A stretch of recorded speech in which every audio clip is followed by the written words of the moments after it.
Now, against this backdrop, President-elect Biden has just rolled out details on his aggressive COVID relief plan. He wants to expand vaccinations and also provide more sites across the country. CBS 2's Dick Brennan here in studio with us with those details. Dick? Christina Maurice, Mr. Biden says the current vaccination plan is a dismal failure, and he's facing the fact that vaccine supplies are still scarce and will continue to be.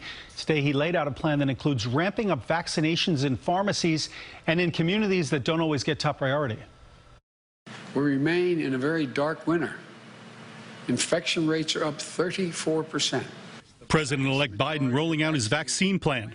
Things will get worse before they get better. Mr. Biden is calling for $400 billion to deal with COVID-19, including more money for testing, assisting schools, and vaccinations, in which he wants to expand to other members of the population.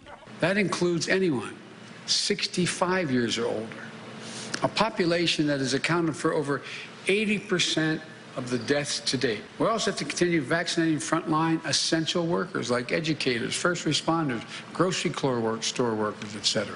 The proposal comes as COVID-19 deaths in the U.S. are nearing 400,000. More than 23,000 died in just the last week alone, the deadliest week of the pandemic so far. The president-elect says now is the time to increase vaccination sites. By the end of our first month in office, we will have 100 federally supported centers across the nation that will ultimately vaccinate millions of people.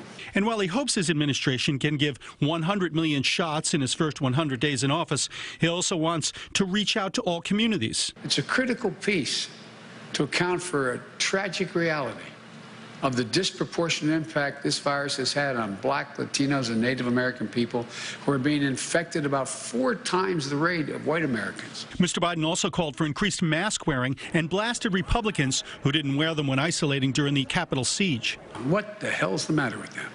It's time to grow up. Wear a mask, if not for yourself, for your loved ones, for your country. These are real matters of life and death. Now, Mr. Biden says he will also launch a program to educate people who resist the vaccine and would even use the Defense Production Act, if necessary, to increase supplies. Maurice and Christine. Dick, thank you.